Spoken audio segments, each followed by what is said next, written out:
जय हिंद दोस्तों आप सभी का हमारे YouTube चैनल पर बहुत बहुत स्वागत है। जैसा कि आप लोगों को पता है कि सीटेट 2023 के लिए जो एडमिट कार्ड हैं वो जारी होने लगे हैं। तो आइए आज का वीडियो में हम लोग देखने वाले हैं कि सीटेट 2021 का जो पेपर नंबर फर्स्ट था ये 16 दिसंबर को हुआ था। इसका पूरा मैथमेटिक्स के जो क्वेश्चन आए थे उनका फुल सोल्यूशन यहाँ पर करने वाले हैं, तो वीडियो को लास्ट तक देखिएगा। देखिए इसमें कितने इंपॉर्टेंट क्वेश्चन आए और इस टाइप से क्वेश्चन आगे भी एग्जाम में आते रहेंगे, ठीक है। ऐसे हम लोग सोच के चलते हैं। तो यहाँ पर पहला जो क्वेश्चन दे रखा है वो दे रखा है, सिराज अपनी रसोई में सेबों को इस प्रकार व्यवस्थित करता है कि उसने पहली पंक्ति में 11 जोड़े सेब, दूसरी पंक्ति में 22 जोड़े और तीसरी पंक्ति में 33 जोड़े मतलब सेब लगाए हैं, ठीक है। तो सिराज के पास कुल कितने सेब हैं, सेबों की संख्या पता करनी है, ठीक है। तो जैसा कि आप लोगों को पता है कि एक जोड़ी में जो वस्तुओं की संख्या होती है वो 2 होती है, ठीक है। तो देखिए 2 से मल्टीप्लाई करें, यहाँ पर पहले उसने कहा है 11 जोड़े बनाए हैं तो 11 से मल्टीप्लाई करेंगे। फिर जो दूसरे में उसने जोड़ों की संख्या बनाई है वो 22 जोड़े बनाए हैं, ठीक है। तो यहाँ पर हम 22 से मल्टीप्लाई करेंगे। फिर क्या है, तीसरी पंक्ति में जो जोड़ों की संख्या वो 33 है, तो एक जोड़ी में 2 चीज़ें होती ना, तो इसको हम 33 से मल्टीप्लाई करेंगे। तो इतने वो सेब बनाए थे। देखिए पहले जोड़े में उसने 11 दूना 22 सेब रखे हैं, ठीक है। दूसरी जोड़ी में 2 से मल्टीप्लाई करें तो ये 44 हो जाएगा, 44। और तीसरी जोड़ी में 33 को जब 2 से मल्टीप्लाई करेंगे तो ये 66 हो जाएगा, ठीक है। ये पहले जोड़ी में सेब है, ये दूसरी जोड़ी में है और ये तीसरी जोड़ी में है। तो अब इनको कह रहा था कुल कितने सेब हैं, तो ये सेबों की संख्या क्या हो जाएगी, इनको जोड़ लेंगे। देखिए 4 और 6, 6 और 4 10, 10 2 12 का 2 हाथ से लगा आपका 1, ठीक है। 6 4 10 2 12 और 1 13। तो ये देखिए 132 सेब आ गए, ठीक है। तो सेबों की संख्या 132 यानी कि हमारा आंसर नंबर बी सही होगा, क्लियर। चलिए अगला क्वेश्चन करते हैं। देखिए दोस्तों ये क्वेश्चन है, इसमें करा है निम्न कथनों पर विचार करें। इन कथनों पर विचार करें। देखिए कथन दे रखा 1 2 3 4, कहता सभी अभाज्य संख्याएं विषम संख्याएं हैं, एक अंक वाली केवल 5 अभाज्य संख्याएं हैं, अभाज्य संख्याएं अपरिमित रूप से अनेक हैं, अभाज्य संख्याओं में केवल 2 गुणनखंड होते हैं, ठीक है। अब देखो क्वेश्चन क्या देगा, उपरोक्त में से कथन सत्य हैं। कौन से कथन सत्य हैं, पहला और चौथा, तीसरा और चौथा, पहला तीसरा और चौथा और दूसरा और चौथा। तो इसमें से अब देखिए हमें एक चीज़ें, तो कथन सत्य पूछ रहा है ना। तो देखो सभी अभाज्य संख्याएं विषम संख्या होती हैं, ये ऑप्शन दोस्तों गलत है, क्योंकि देखिए जो अभाज्य संख्याएं हैं वो 2 से शुरू होती हैं। पहली है 2, ठीक है, फिर 3, फिर 5, फिर 7, फिर 9 नहीं है, फिर 11 है, ठीक है। 11 ये अभाज्य संख्या होती हैं, ठीक है। अब अभाज्य संख्याओं की देखिए एक पहले जो क्वेश्चन का आंसर है वो गलत इसलिए है क्योंकि देखो 2 एक विषम संख्या नहीं है, सम संख्या है। 2 ये क्या है, सम संख्या है। इन्होंने कहा है सभी अभाज्य संख्याएं विषम संख्या होती है, तो ऐसा नहीं है। एक ऐसी अभाज्य संख्या है जो कि विषम होती है, तो ये तो इनका ऑप्शन गलत हो गया, ठीक है। तो जितने में पहला ऑप्शन है वो हम गलत कर देंगे। अब देखिए दूसरा करा एक अंक वाली केवल 5 अभाज्य संख्या है, एक अंक वाली केवल 5 अभाज्य संख्या। तो देखो ये भी उनका ऑप्शन गलत है, क्योंकि देखिए 2 एक अंक वाली संख्या है, 3 है, 5 है, 7 है। इसका 9 जो है वो विषम संख्या नहीं है। विषम संख्या देखिए 9 एक विषम संख्या है लेकिन अभाज्य संख्या नहीं है, क्योंकि 9 3 से कट जा रही है, ठीक है। तो ये मात्र 4 संख्याएं, 1 2 3 4, एक अंक वाली केवल 4 संख्याएं। इन्होंने कहा है केवल 5 है, तो ये इनका भी ऑप्शन गलत हो गया, ठीक है। अब देखो अगला जो ऑप्शन दे रखा है ये कहा उन्होंने अभाज्य संख्याएं अपरिमित रूप से अनेक हैं। तो दोस्तों ये अपरिमित रूप से वास्तव में अनेक हैं, क्योंकि देखिए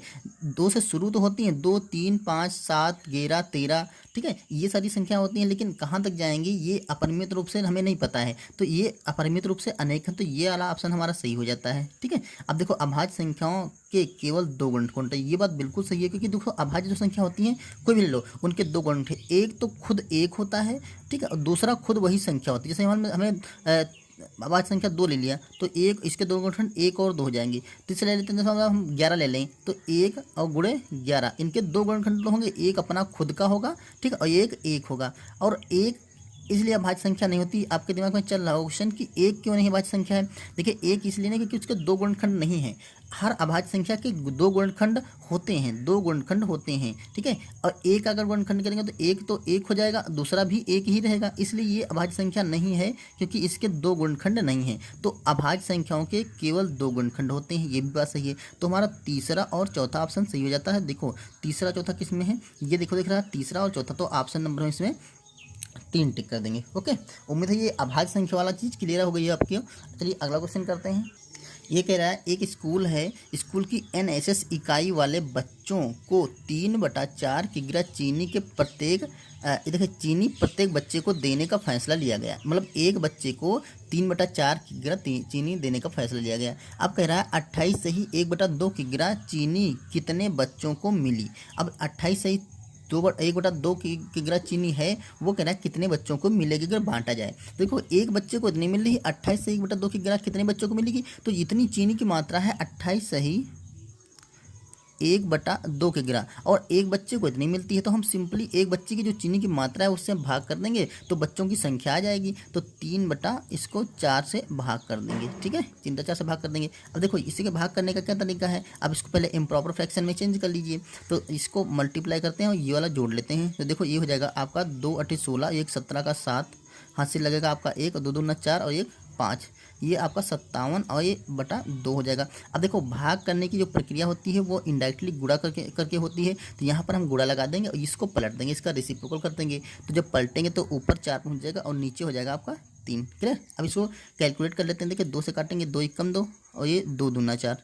ठीक है, 3 से इसे काटेंगे 3 × 3, देखो ये 3 × 3 काटा, 2 बचा, 27 हुआ, 3 × 9 = 27। ठीक है, तो ये आपका आ गया 19 × 2। तो 19 दूना क्या होता है 38। तो 38 बच्चों को ये चीनी मिलेगी। ठीक है, तो ऑप्शन देखिए, ऑप्शन हमारा ए सही हो रहा है। ओके, चलिए अगला क्वेश्चन करते हैं। चलिए अगला क्वेश्चन देखते हैं। देखिए क्वेश्चन नंबर 36 पे था। यहाँ है यदि 6 और 7 का लासा x y के लासा का आधा है। ठीक है, 6 और 7 का जो लासा है x और y के लासा का आधा है, और यदि x का मान 12 है तो y का मान क्या होगा। समझ लीजिए दोस्तों, 6 और 7 का जो लासा आएगा वो x और y के लासा का आधा होगा। ठीक है, यानी कि जो x और y का लासा होगा वो 6 और 7 के लासा का 2 गुना होगा। ठीक है, अब कह रहा है x का मान 12 है तो y का मान निकालना पड़ेगा। देखो हम सबसे पहले यहाँ पर करते हैं 6 और 7 का लासा निकालते हैं। 6, 7 का जो लासा होगा ये आप समझ सकते हैं कि जो 6 और 7 दोनों एक दूसरे के ये क्या है सहभाज्य संख्याएं हैं, मतलब एक दूसरे से नहीं कटने वाली हैं। तो ये क्या है, इनका कोई भी गुणनखंड कॉमन है, तो इनका गुणा 6 से 42 हो जाएगा। तो ये इनका लासा हो जाएगा 42। अब देखो उसने कहा है कि x और y का जो लासा है वो 6 और 7 के लासा का 2 गुना होगा। यानी कि ये एक्स वाई का लासा है, 6 और 7 के जो लासा है वो आधा है इसका। तो हम कह सकते हैं कि x, y का जो लासा है वो 42 का 2 गुना होगा। ठीक है, क्योंकि इनका लासा इसके लासा का आधा है तो इसका लासा इसके लासा का 2 गुना होगा। तो ये हो जाएगा 2 × 42, ये हो जाएगा आपका, ये देखिए 2 दूना 4 और 4 दूना 8, 84 हो जाएगा। ठीक है, ये लासा 84, ये बात क्लियर हो गई। अब देखो उसने कहा एक संख्या x है, तो दो संख्याओं का जो लासा है उसको हम इन संख्याओं से मैच करते हैं। देखो एक संख्या तो है आपकी 12, उसने कहा है जो x का मान है वो 12 है, हमें y का मान निकालना है। तो देखिए एक तो तरीका ये है कि आप सारे ऑप्शन रख के मैच कर लीजिए। देखिए अगर यहाँ पर हम 6 रखेंगे तो 6 और 12 का जो लासा होगा वो 12 होता है। ठीक है, तो ये तो हमारा ऑप्शन गलत हो गया। 24 रखेंगे तो 12 और 24 का जो लासा होगा वो दोस्तों 24 होगा, क्योंकि 12 का भाड़ा 24 में लग जाएगा तो इसका लासा 24 होगा। आप निकाल भी सकते हैं, 6 और 12 का लासा 12 होगा, 12 और 24 का लासा 24 होगा। ठीक है, तो ये भी ऑप्शन गलत हो गया। अब 18 देखते हैं, तो 12 और 18 का जो लासा होता है दोस्तों, ठीक है, तो देखिए 18 दोनों 36 होता है, 12 3 36 होता है, दोनों के पास 36 मिल गया तो ये होता है 36। तो ये भी हमारा ऑप्शन गलत हो गया, क्योंकि हमारा लासा 84 आना चाहिए। अब देखो अगर हम 12 और 7 का लासा निकालेंगे, ठीक है, तो देखिए ये दोनों एक दूसरे से, इसके कोई भी गुणनखंड कॉमन नहीं है, तो इनका मल्टीपल जो करेंगे वही इसका लासा हो जाएगा। तो 12 7 84, तो ये लासा आ गया 84। तो हमारा ऑप्शन मैच हो गया 7, यानी कि ऑप्शन हम डी टिक कर देंगे। ओके, ये बात दोस्तों क्लियर हो गई। कुछ क्वेश्चन ऐसे होते हैं जो ऑप्शन से लगाने पर बहुत ही आसानी से हो जाते हैं। अब देखिए एक संख्या 12 पता चल गई, लासा 84 है, तो हम सारे ऑप्शन मैच करके देख लेते हैं। देखो ये तो आसानी से आपको लगाना भी नहीं पड़ेगा, आप ऐसे देखेंगे 6 और 7 का लासा, 6 और 12 का लासा 12 हो जाएगा, 12 और 24 का लासा 24 हो जाएगा, 18 और 24 का लासा 12 का लासा 36 हो जाएगा। ठीक है, तो बचा ऑप्शन यही, देखिए 12 और 7 का लासा 12 7 84 हो जाएगा। क्लियर। चलिए अगला क्वेश्चन करते हैं दोस्तों। जो अगला क्वेश्चन है वो 37 नंबर पे देखो था, ये लिखा निम्नलिखित, देखो निम्नलिखित में 2.9 इंटू 7.49 का सबसे, ये बटे दे रखा है 11.51 का सबसे अच्छा सन्निकट मान क्या होगा। दोस्तों सन्निकट मान क्या होता है, जो भी संख्या होती है उसमें जो दशमलव के बाद का अंक है उसे हमें मेनली देखना होता है। अगर दशमलव के जो बाद का अंक 5 है या उससे बड़ा है, 5 है या 5 से बड़ा है, तो दशमलव की जो पहले संख्या होती है उसमें हम 5 से अगर बड़ा होगा या 5 होगा तो हम 1 प्लस कर देंगे, ठीक है। और अगर 5 से छोटा होगा, मतलब 4 3 2 कुछ ऐसे करके होगा, तो जो संख्या होगी उसको एज इट इज रखेंगे। यही होता है सन्निकट मान में। तो देखो ये जो संख्या दे रखी है इसका सन्निकट मान हमें देखना है। तो देखो क्या हो जाएगा इसका सन्निकट मान, 2.9 है। अब 9 है तो ये 5.5 से बड़ा है, ठीक है, 5 से बड़ा है तो इसको जगह हम कर देंगे, इसमें हम एक ऐड कर देंगे, तो 2 की जगह ये हो जाएगा 3, तो ये हो जाएगा आपका 3 गुणा। अब देखो ये 7.49 है, तो यहाँ पर है जो वो दशमलव के बाद 4 है, तो 4 का जो मान है वो 5 से छोटा है, तो इसको हम 7 ही रखेंगे। सन्निकट मतलब एक अप्रॉक्सीमेट वैल्यू निकालते हैं, ठीक है, अनुमानित मान। अब देखो नीचे ये 11.551 है। अब ये 5 या 5 से ऊपर है, तो यहाँ पर हम 11 की जगह हम 12 कर देंगे, एक जोड़ देंगे, तो यहाँ हो जाएगा 12। यही हमारा क्वेश्चन का आंसर हो जाएगा। आसान सा क्वेश्चन है। देखिए ऑप्शन कौन सा मैच हो रहा है, यहाँ पर 3 7 12, ये ऑप्शन नंबर हमारा सी मैच हो रहा है, तो यही हमारे इस क्वेश्चन का आंसर लगा देंगे। ओके, चलिए अगला क्वेश्चन करते हैं। देखिए ये क्वेश्चन समय का है। क्वेश्चन दे रखा है सुबह 6 बजे से दोपहर 3 बजे के बीच एक ही घड़ी कि एक सही घड़ी के घंटे की सुई कितने अंश का कोण घूम जाएगी। अब ये इसमें कोण निकालना है। कोई घड़ी है मान लेते हैं, ऐसे करके कोई घड़ी है और यहाँ पर कह रहा है सुबह 6 बजे। अब जब 6 बजे का देखिए यहाँ पर होता है 12, यहाँ पर होता है 3, यहाँ पर होता है 6 और यहाँ पर होता है 9। हमने जो आंकड़ा बना लिया, तो कह रहा है घंटे की सुई 6 बजे। 6 बजे जब बजता है तो घंटे की सुई यहाँ पर होती है और मिनट वाली सुई यहाँ पर होती है। 6 बजे से दोपहर 3 बजे तक। अब 3 बजे के बीच देखो ये वाली घड़ी ऐसे चलेगी, ठीक है, ऐसे चलती घड़ी, तो ये सुई यहाँ से यहाँ आएगी, सुबह 9 बजेगा, फिर 12 बजेगा, फिर 3, तो यहाँ से ये चक्कर लगा कर घूम करके ये यहाँ पे आ जाएगी, ठीक है। अब कह रहा इतने के बीच में कितने अंश का कोण घूम जाएगा, मतलब वो यहाँ से ये इतना कोण ये घूम गई है, ठीक है, इतना कोण घूम गई है। तो अब देखो इसके दो तरीके हैं। आसान सा तरीका आपको बताएं। देखो ये जो पूरा अंश होता है, जैसे ये कोई पॉइंट होता है, इसके जो चारों तरफ का एंगल पूरा होता है, ये होता है 360 अंश, ये आप सबको पता होगा, 360 अंश होता है। अब देखो और ये खाना और ये खाना, ये वाला एंगल आप देख रहे होंगे 90 डिग्री का है, ठीक है, 90 अंश का। किसी भी दो जो 12 3 6 और 9 इनके बीच में किसी भी दो संख्याओं के बीच का जो एंगल होता है वो 90 अंश का होता है। आप देख भी रहे हैं कि समकोण बन रहा है, ठीक है, तो ये 90 अंश का, तो ये पूरा 360 अंश है, ये 90 अंश है, तो हमें निकालना है ये पूरा, ये निकालना है। तो 360 से हम 90 अंश, इतना ही तो कम है, ये निकाल देंगे। तो इसमें से हम 360 से अगर 90 हम घटा दें तो जो शेष बचा हुआ कोण वो निकल जाएगा। तो यहाँ पर देखिए 0 आएगा और यहाँ पर जब 16 से 9 जाएगा तो आपका 7 बचेगा, यहाँ पर 2 आएगा, तो 270 अंश का कोण घूमेंगे। तो ऑप्शन हम ये टिक कर देंगे 270, देखिए ऑप्शन नंबर हम सी टिक कर देंगे, ठीक है। ये तो एक आसान सा तरीका था। अब दूसरा तरीका आप कैलकुलेटिव बताते हैं। देखिए ऐसा करते हैं, जो ये अंश वाली जो घंटे की सुई होती है, ठीक है, तो 1 मिनट में आपका 30 अंश घूमते, सॉरी जो 1 घंटे में आपका जो एंगल घूमती वो 30 अंश का एंगल घूमती है। ये आपको ध्यान रखना है, कभी भी आपको क्वेश्चन ऐसे करने में आसानी होगी। जो घंटे की सुई होती 1 घंटे में वो 30 अंश का कोण घूमती है। अब देखो यहाँ से कितने घंटे हुए, यहाँ से देखिए 6 से 9 पे जगह 3 घंटे 6 और 6 3 9 हो गया, 9 3 12, 12 3 15, ये 15 घंटे हो गई, ठीक है दोस्तों। सॉरी यहाँ पर 15 नहीं कि 9, देखिए यहाँ से यहाँ 3 घंटे हुई है, ठीक है, 6 से 9 गएगा, 3 घंटे यहाँ पे हो जाएंगे और यहाँ से 3 घंटे यहाँ पे हो जाएंगे और 3 घंटे यहाँ पे हो जाएंगे, तो आपके 9 घंटे हो गए, ठीक है। 9 घंटे वो 6 से 3 बजे तक वो 9 घंटे चलेगी, यानी कि 9 घंटे। तो 9 को मल्टीप्लाई कर देंगे कि 1 घंटे में होते हैं 30 मिनट 30 अंश, ठीक है, तो 9 से मल्टीप्लाई कर देंगे 30 को, तो ये हो जाएगा आपका 9 त्रिक 27, यानी कि 270 अंश, ठीक है। तो आप ऐसे आसानी से निकाल सकते हैं। आपको ध्यान रखना है कि 1 घंटे में जो घंटे की सुई होती है, घंटे की सुई वो 30 अंश का कोण घूमती है, ये चीज़ आपको याद रखनी है, ठीक है। आपके क्वेश्चन जो भी आएगा आप इससे लगा लेंगे, ठीक। तो ये क्वेश्चन का आंसर हो गया। चलिए अगला क्वेश्चन करते हैं। देखिए जो अगला क्वेश्चन है वो दे रखा है 40 नंबर पे था।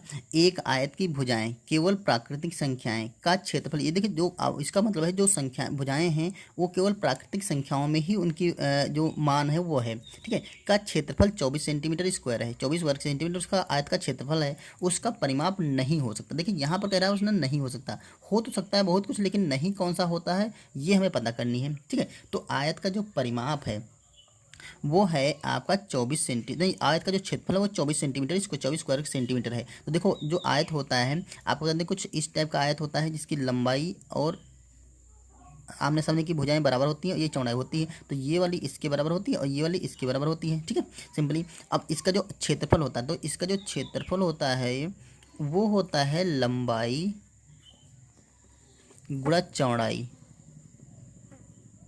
ये फार्मूला होता है क्षेत्रफल का। अब देखो इसने कहा है कि उसका क्षेत्रफल 24 सेंटीमीटर है, ये है आपका 24 सेंटीमीटर। तो अब हमें क्या करना है, हमें इसकी लंबाई और चौड़ाई को अनुमानित निकालना है। देखो 24 का मल्टीपल ऐसे करेंगे कि दो ऐसी संख्या लेंगे, अगर 24 के हम गुणनखंड करेंगे तो देखिए यहाँ पर हो जाएगा 2 से काटेंगे तो 2 ये 12 बार जाएगा, फिर 2 से काटेंगे तो ये 6 बार जाएगा, फिर 2 से काटेंगे तो ये 3 बार जाएगा, फिर 3 से काटेंगे तो 1 बार जाएगा। ये 24 के गुणनखंड हो गए। तो देखो इसकी जो लंबाई और चौड़ाई ले सकते हैं, तो एक तो देखो लंबाई हम इसकी ले लेंगे, अगर चौड़ाई हम 2 ले लेंगे, ठीक है, तो लंबाई होगा 2 दूना 4 और 4 तियाँ 12, तो ये हो जाएगी आपका 12। दूसरा हम अगर लंबाई इसकी ले लें, देखो अभी 12 लिया था, अब इसके बाद लेकिन 3 दूना 6, ठीक है, या 12 के बाद हम 8 लेंगे, 2 दूना 4 दूना 8 लेंगे। तो अगर लंबाई हम ले लेंगे 8 तो चौड़ाई हमें लेनी पड़ेगी 3, ठीक है, 8 त्रुक 24, क्योंकि इनका मल्टीप्लाई करके हमारा 24 आना चाहिए। दूसरा अगर लंबाई हम ले लेंगे 6, ठीक है, तो लंबाई 6 नहीं ले सकते क्योंकि लंबाई ज़्यादा होती है चौड़ाई कम होती है, तो 6 चौक 24 हाँ ले सकते हैं, 6 और 4 चौड़ाई आपकी 4 ले लेंगे।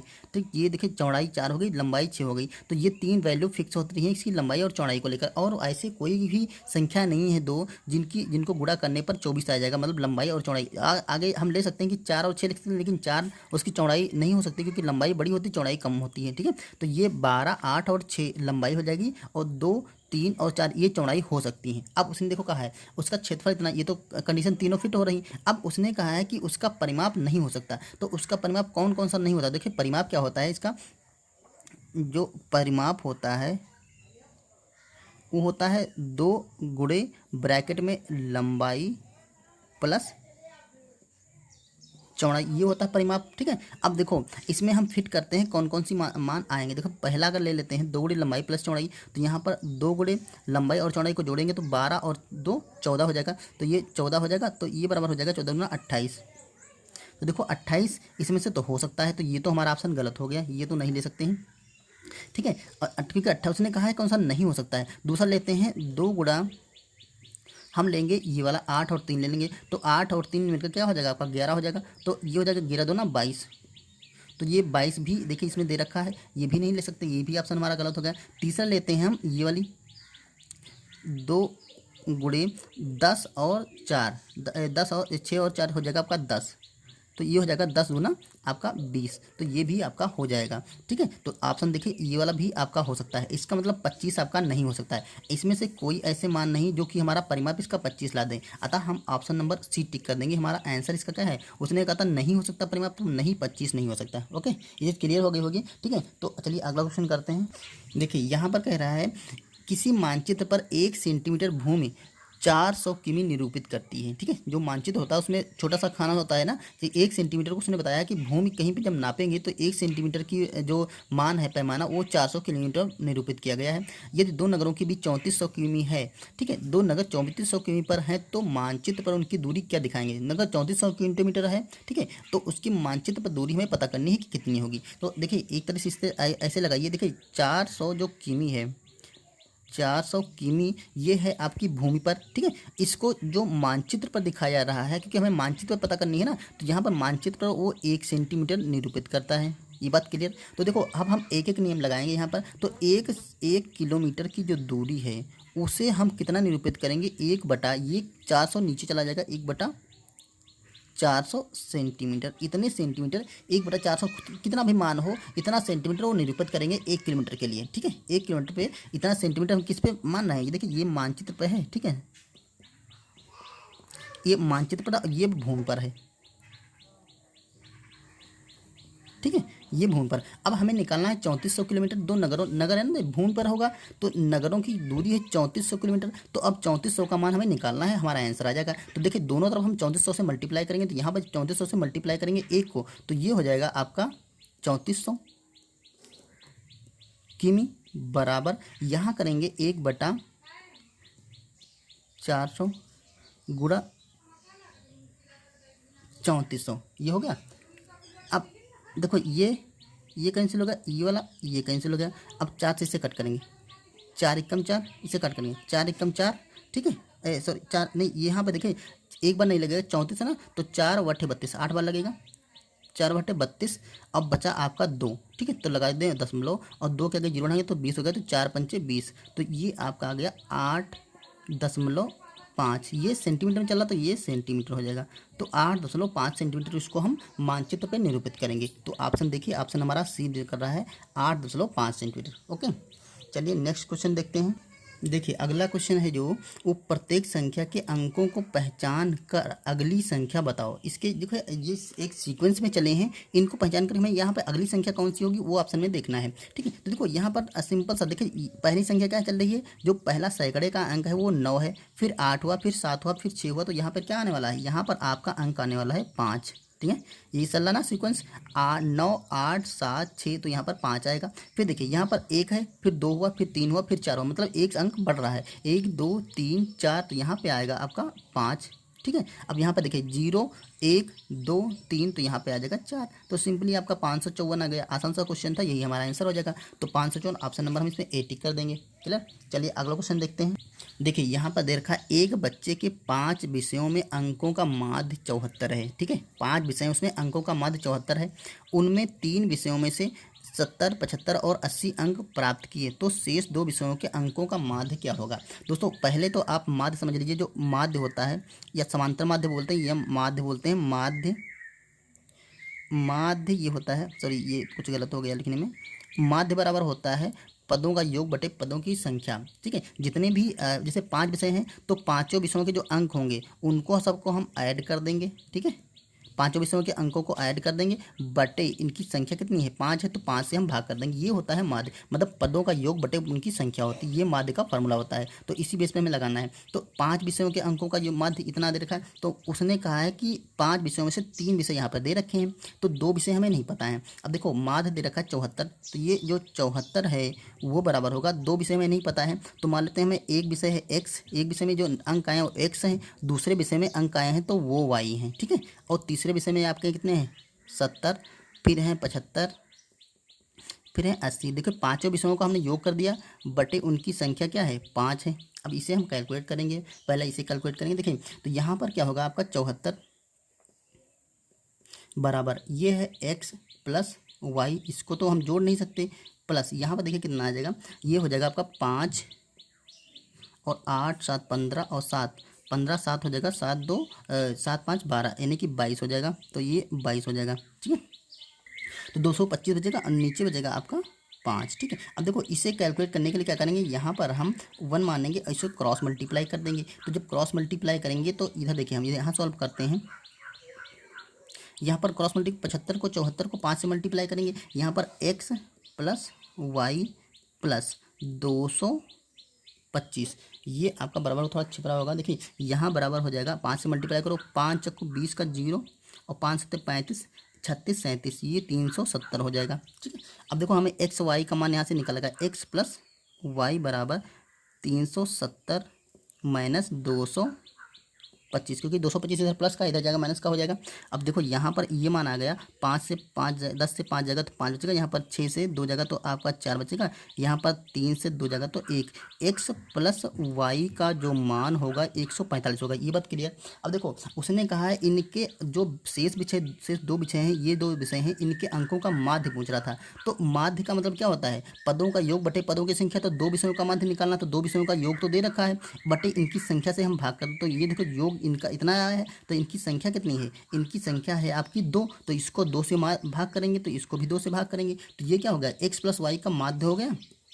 जो शेष सब्जेक्ट बचे हैं उनका माध्य हो गया, माध्य बराबर इसको कट कर लेते हैं, 2 से काटेंगे, 2 सत्ते 14, ठीक है, 2 दूना 4 बचा 1, 2 पंचे 10, यानी कि 72.5 इतना माध्य आ जाएगा। तो ये हमारा इस क्वेश्चन का आंसर हो जाएगा। कह रहा था शेष 2 विषयों का माध्य बराबर ज्ञात करना, तो शेष 2 विषयों का जो माध्य है वो 72.5 आएगा। तो ऑप्शन नंबर में से बी टिक कर देंगे। ओके, ये क्वेश्चन क्लियर हो गया होगा। तो दोस्तों ये थे हमारे जो सीटेड 16 दिसंबर 2021 का पेपर नंबर फर्स्ट था। उसके हमने जो क्वेश्चन मैथमेटिकल टाइप के थे उन्हें हमें इस यहाँ पे डिस्कस किए। ठीक है, बाकी जो शेष बचे क्वेश्चन है पेडागोजी के हैं, तो वो आप लोग देख सकते हैं। तो इस वीडियो में इतना ही। चलिए मिलते हैं नेक्स्ट वीडियो में किसी नेक्स्ट क्वेश्चन पेपर के सोल्यूशन के साथ। तब तक के लिए थैंक यू।